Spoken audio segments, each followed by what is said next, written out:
Subscribe Muhammad Amjad Nadwi, Indian Islamic scholar. من الشيطان الرجيم بسم الله الرحمن الرحيم وَلَقَدْ فَتَنَّا قَبْلَهُمْ قَوْمَ فِرْعَوْنَ وَجَاءَهُمْ رَسُولٌ كَرِيمٌ أَنْ أَدُّوا إِلَيَّ عِبَادَ اللَّهِ إِنِّي لَكُمْ رَسُولٌ أَمِينٌ وَأَنْ لَا تَعْلُوا عَلَى اللَّهِ إِنِّي آتِيكُمْ بِسُلْطَانٍ مُبِينٍ وَإِنِّي عُذْتُ بِرَبِّي وَرَبِّكُمْ أَن تَرْجُمُونِ وَإِن لَّمْ تُؤْمِنُوا لِي فَاعْتَزِلُونِ فَدَعَا رَبَّهُ أَنَّ هَٰؤُلَاءِ قَوْمٌ مُجْرِمُونَ فَأَسْرِ بِعِبَادِي لَيْلًا إِنَّكُمْ مُتَّبَعُونَ وَاتْرُكِ الْبَحْرَ رَهْوًا إِنَّهُمْ جُندٌ مُغْرَقُونَ كَمْ تَرَكُوا مِنْ جَنَّاتٍ وَعُيُونٍ وَزُرُوعٍ وَمَقَامٍ كَرِيمٍ وَنَعْمَةٍ كَانُوا فِيهَا فَاكِهِينَ كَذَلِكَ وَأَوْرَثْنَاهَا قَوْمًا آخَرِينَ فَمَا بَكَتْ عَلَيْهِمُ السَّمَاءُ وَالْأَرْضُ وَمَا كَانُوا مُنظَرِينَ.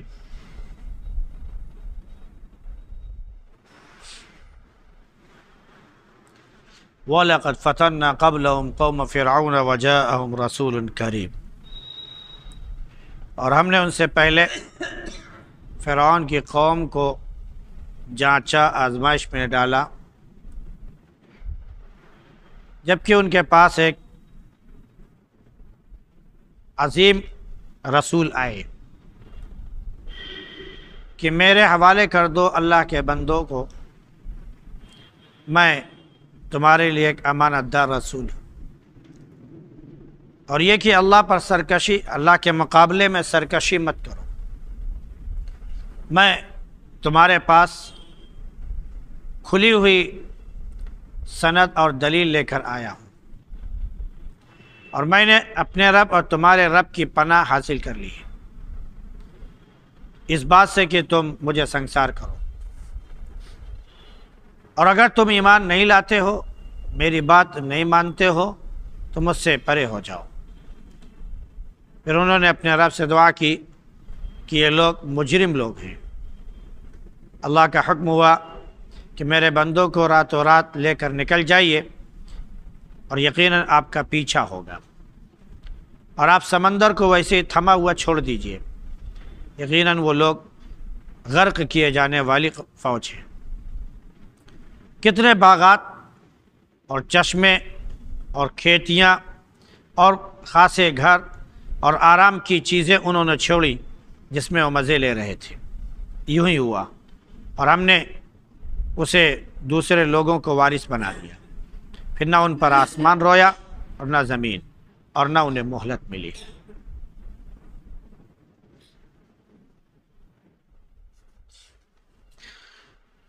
گزشتہ آیات میں کافروں کے آخرت پر شک و شبے کے ذکر کے بعد اللہ کی طرف سے حکم ہوتا ہے کہ آپ انتظار کیجئے قیامت کے دن کا، جس دن کی آسمان ایک دھوئیں کی شکل میں آ جائے گا اور وہ لوگوں کو ڈھانپ لے گا۔ مومنوں پر زکام سا اثر ہوگا، اور کافروں کی حالت بالکل غیر ہو جائے گی، اور وہ چیخ رہے ہوں گے اس عذاب سے۔ اور ہر وہ جگہ جو انسان کے جسم میں خالی ہے، ناک، منہ وغیرہ وغیرہ جو سوراخ ہیں، ہر جگہ سے وہ دھواں نکلے گا۔ وہ کہیں گے کہ ہمارا عذاب ہٹا لیجئے، ہم بات ماننے کے لیے تیار ہیں، لیکن اب نصیحت کسی کام کی نہیں ہے، کیونکہ رسول واضح طور پر آ چکے تھے اور کھول کر بیان کر دیا تھا، لیکن اعراض کیا اور نبی کو جھٹلا دیا اور کہہ دیا کہ یہ تو سکھائے ہوئے مجنون لوگ ہیں۔ تو اللہ نے فرمایا کہ ہم تھوڑا سا عذاب ہٹائیں گے، لیکن جب عذاب تھوڑا سا دنیا میں ہٹائیں گے تو تم اسی طرح پھر اپنے کاموں میں جیسے برائیوں میں پڑے ہوئے تھے پھر پڑ جاؤ گے، پھر ایک دن ہم سخت گرفت کریں گے اور انتقام لے لیں گے۔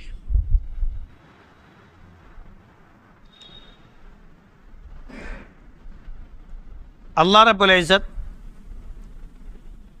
کافروں سے، منکروں سے دنیا میں بھی انتقام لیتا ہے، اور آخرت میں جو بدلہ دے گا اور بدلہ لے گا وہ ایک الگ ہے۔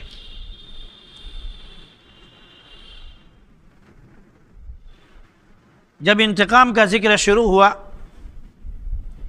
تو اللہ رب العزت نے مثال حضرت موسیٰ علیہ السلام اور ان کی قوم کی دی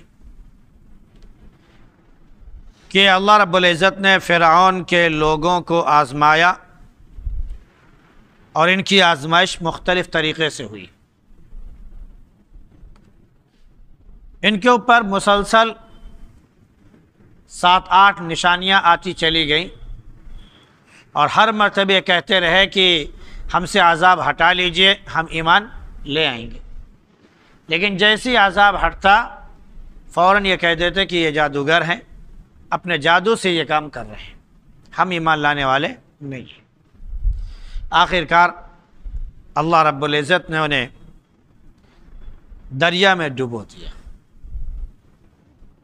تو اللہ نے فرمایا کہ ان سے پہلے جو بہت سی قومیں گزریں تو فرعون کے لوگوں کو ہم نے جانچا، ان کی آزمائش کی، کیونکہ ان کے پاس ایک مقدس رسول آئے تھے، ایک بڑے عظیم رسول آئے، وہ حضرت موسیٰ علیہ السلام۔ اور موسیٰ علیہ السلام نے فرعون سے ایک بات کہی کہ جو تم نے بنی اسرائیل کو اپنا غلام بنا رکھا ہے ان کو آزاد کر دو، ان کو ہمارے حوالے کر دو، اور اللہ کا پیغام بھی، لا الہ الا اللہ کا پیغام بھی اس کو پہنچایا، لیکن وہ ماننے والا نہیں تھا۔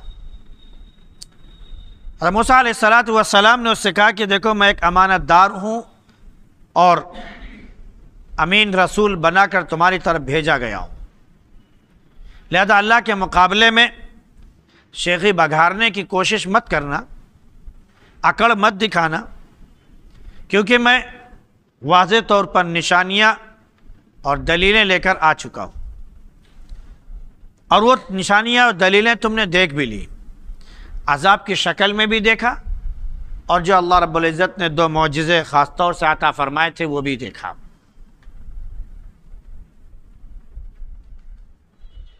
لیکن فرعون نے نہیں مانا، اس نے تسلیم نہیں کیا۔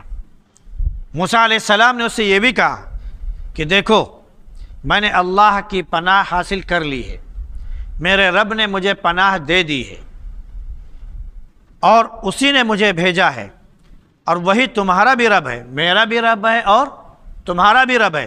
میں نے اپنے رب کی پناہ حاصل کر لی ہے، اس لیے میرا کچھ نہیں بگڑنے والا، میرا کچھ نقصان نہیں ہوگا کہ تم سوچو کہ ہم مار ڈالیں اور قتل کر دیں وغیرہ وغیرہ، یا کسی اذیت میں مبتلا کر دیں۔ تو موسیٰ علیہ السلام نے صاف طور پر بیان کر دیا، اور پھر یہ بھی کہہ دیا کہ بالفرض اگر تم بات نہیں مانتے ہو، ایمان نہیں لاتے ہو، تو کم از کم اتنا کر لو کہ مجھ سے دور ہو جاؤ، کنارہ کشی اختیار کر لو، مجھے پریشان کرنے کی، اذیت دینے کی کوشش مت کرو، ورنہ اللہ رب العزت بہت سخت انتقام تم سے لے لے گا۔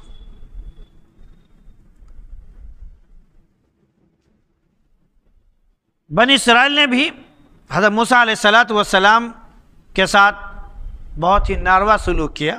یہ الگ بات ہے کہ ماننے والے تھے، مطیع فرما بردار بھی تھے، لیکن نافرمان بھی تھے، جگہ جگہ موسیٰ علیہ السلام کو اذیت پہنچاتے تھے۔ لیکن معاملہ یہاں پر فرعون کا ہے جو اصل میں منکر ہے۔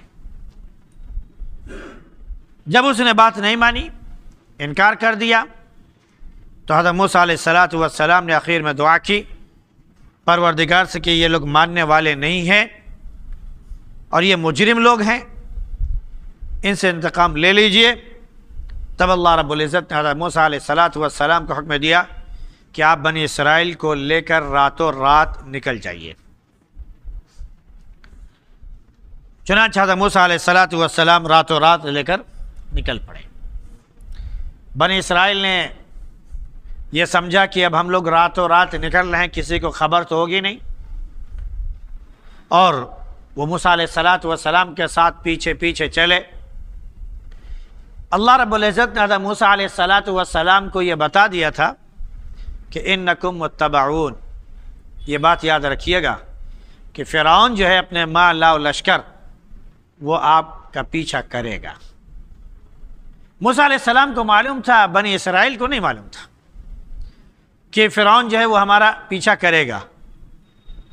اس سے ایک بات یہ معلوم ہوتی ہے کہ کوئی بڑی چیز اگر ذمہ دار کو معلوم ہے تو یہ ضروری نہیں ہے کہ وہ اپنے سے ماتحت لوگوں کو سب کو وہ بتائے۔ جیسے مثال کے طور پر فوج ہوتی ہے تو اس کا ایک جو اعلیٰ کمانڈر ہوتا ہے اسے کوئی پیغام دیا جاتا ہے تو اس کے لیے کوئی ضروری نہیں ہے کہ وہ اپنے نیچے کے لوگوں کو بتائے کہ تم یہ ہوا ہے اور یہ ہوا، اس طرح کا پیغام آیا لہذا یہ کرنا ہے۔ وہ صرف حکم دیتا ہے کہ فوراً تیاری کر لو اور فلاں جگہ جانا ہے۔ ماتحت جتنے ہوتے ہیں وہ فوراً مانتے ہیں اور ادھر نکل پڑتے ہیں۔ وہ جو اس سے قریب ہوتے ہیں، اس سے نیچے کے جو کمانڈر ہوتے ہیں، ان کو بتاتا ہے کہ وہاں جا کر یہ ایکشن لینا ہے، یہ کام کرنا ہے، پھر اس اعتبار سے آگے بڑھتے ہیں۔ اسی طرح کوئی بھی اس طرح کی بات جو عظیم ہو اور عظیم مالک کی طرف سے ہو تو ضروری نہیں کہ سب کو بتایا جائے۔ تو حضرت موسیٰ علیہ السلام کو معلوم تھا کہ پیچھا ہوگا، اور اگر ان کو بتا دیا جائے گا تو یہ گھر سے نکلیں گے نہیں،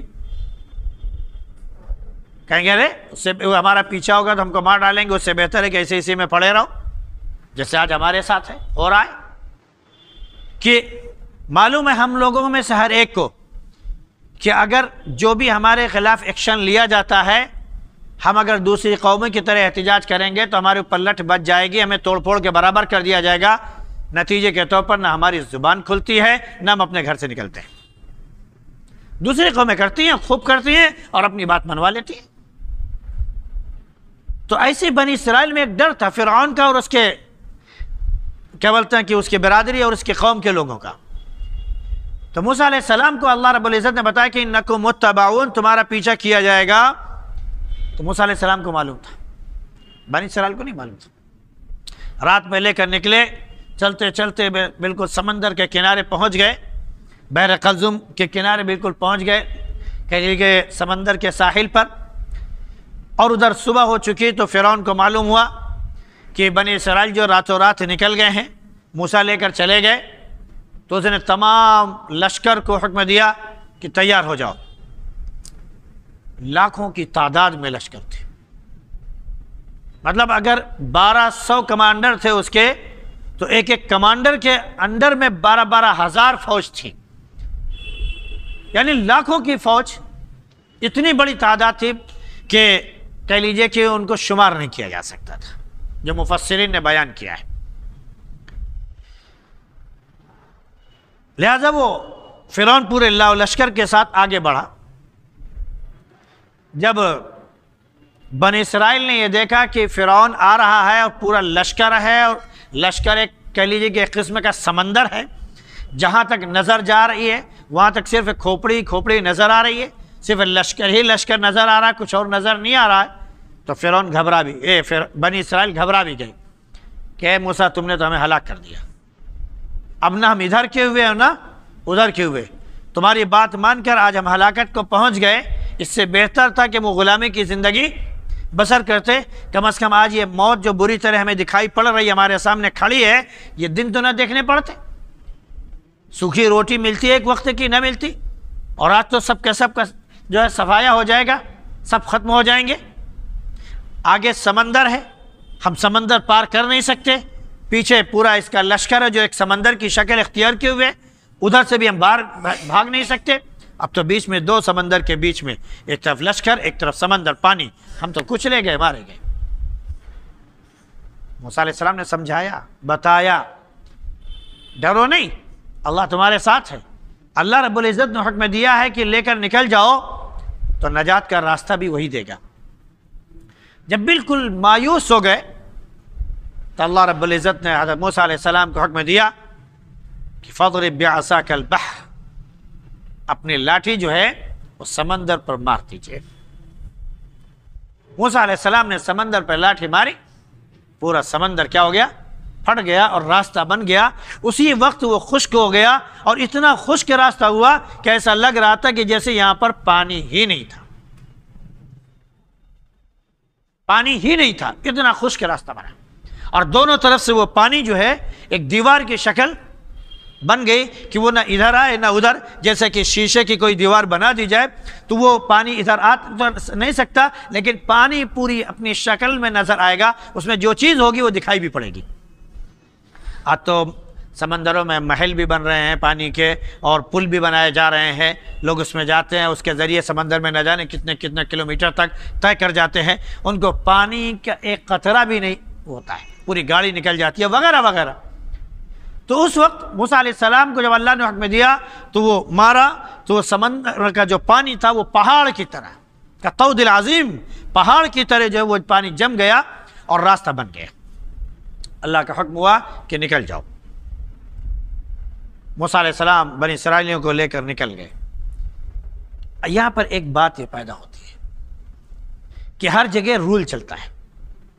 بعض ساتھیوں نے پوچھا بھی کہ سائنس میں ایسے ایسے رول ہوتے ہیں، تو رول کے اوپر بھی ایک ایسا رول ہوتا ہے جس کو کہہ لیجئے کہ رول لاگو ہی نہیں ہوتا ہے، وہ رول سے باہر چیز ہوتی ہے۔ کوئی یہ کہہ سکتا ہے رول کے اعتبار سے، قانون کے اعتبار سے، کہ پانی پر لاٹھی ماری جائے تو پانی پھٹ جائے گا؟ نہیں ہو سکتا ہے، پانی نہیں ہو سکتا ہے۔ پانی پر کوئی نقش و نگار بنایا جائے، کوئی چیز لکھی جائے، نہیں ہو سکتا ہے۔ تو ایسے ہی جب پانی موجود ہے، اللہ رب العزت نے اس کو ایسا بنایا ہے کہ جب تک اس کے لیے کوئی ذریعہ نہ ہو جو اس کو روک سکے باقاعدہ، پانی نہیں پھٹ سکتا ہے۔ باندھ بناتے ہیں، دو طرف کا پانی روک دیا جاتا ہے، ہوتا ہے، لیکن اس طرح کی لاٹھی ماری جائے اور پانی پھٹ جائے اور راستہ نکل آئے، یہ کوئی رول نہیں ہے۔ یہاں پر سائنس سے کام نہیں کر سکتے، یہاں پر صرف ایمان کام کر رہا ہے کہ اللہ رب العزت ہر چیز پر قادر ہے۔ موسیٰ علیہ السلام نے پتھر پر لاٹھی ماری، 12 چشمے جاری ہو گئے، کہا تم لوگ پانی پیو اپنا اپنا۔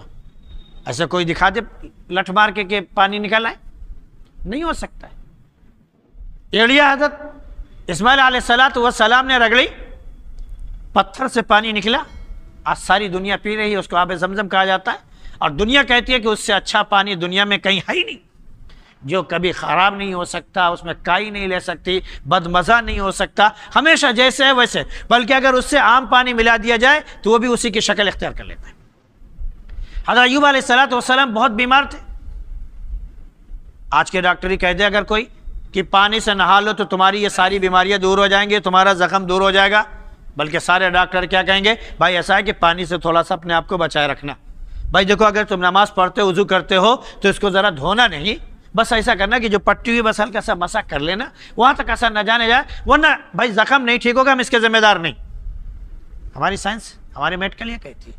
اللہ رب العزت نے کیا فرمایا کہ ایوب اپنا پیر مارو۔ ایوب علیہ السلام نے اپنا پیر مارا، پانی کا فوارہ پھوٹ پڑا، اللہ نے کہا کہ اس سے نہا لو، صحت یاب ہو جاؤ گے۔ انہوں نے نہایا، بالکل یکلخت ان کا پورا بدن صحت یاب ہو گیا، ایک داغ بھی نہیں تھا۔ تو کچھ چیزیں رول سے اوپر کی ہوتی ہیں اور وہ الہی چیزیں ہوتی ہیں، جب انسان کو یقین ہو جائے تو وہ ہے۔ تو موسیٰ علیہ السلام جب پار ہو گئے تو انہوں نے سوچا کہ لاؤ لاٹھی پھر مار دیں، پانی مل جائے، وہ ادھر رہے ہم ادھر، ختم کھیل۔ اللہ رب العزت نے کہا وَاتْرُكِ الْبَحْرَ رَهْوًا، سمندر کو ویسی جمع ہوا رہنے دو، اسے چھیڑ چھاڑ مت کرو، کیونکہ اب فرعون آئے گا، اپنے لشکر کے ساتھ آئے گا، اور جب وہ سوکھا جائے گا، خشک دیکھے گا تو وہ اس میں داخل ہوگا کہ جب بنی اسرائیل ادھر سے گزر گئے تو ہمارے گزرنے میں کیا پریشانی آئے۔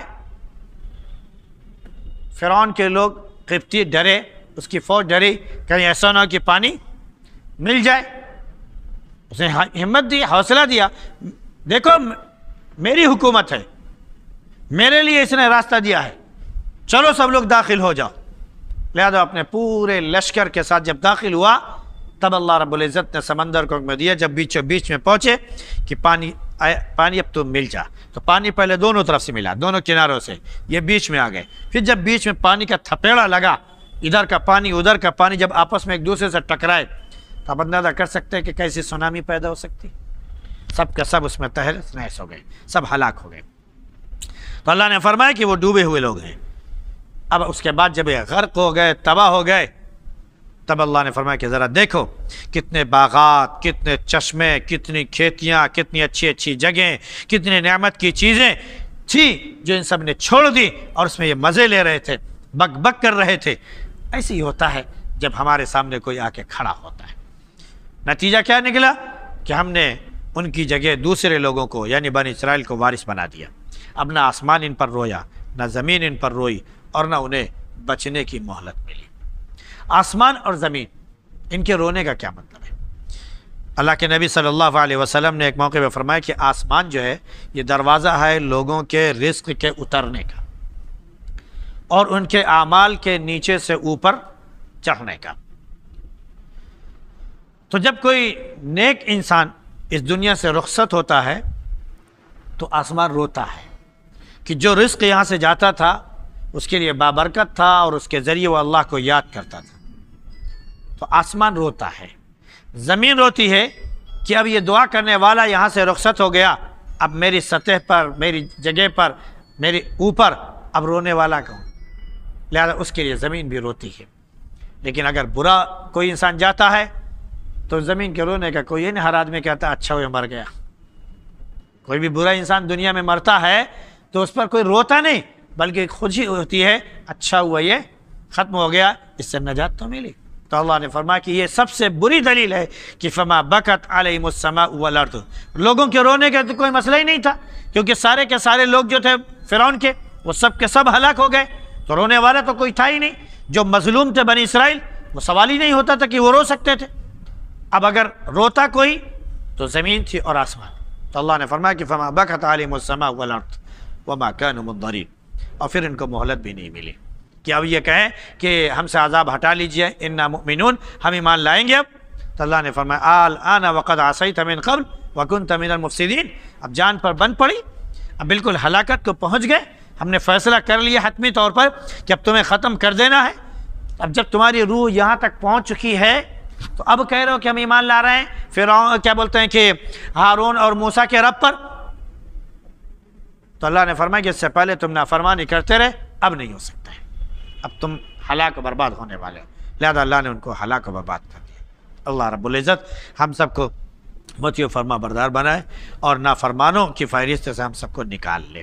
سبحان اللہ بحمدہ، سبحانک اللہم وبحمدک، ونشہد ان لا الہ الا انت نستغفرک ونتوب الیک۔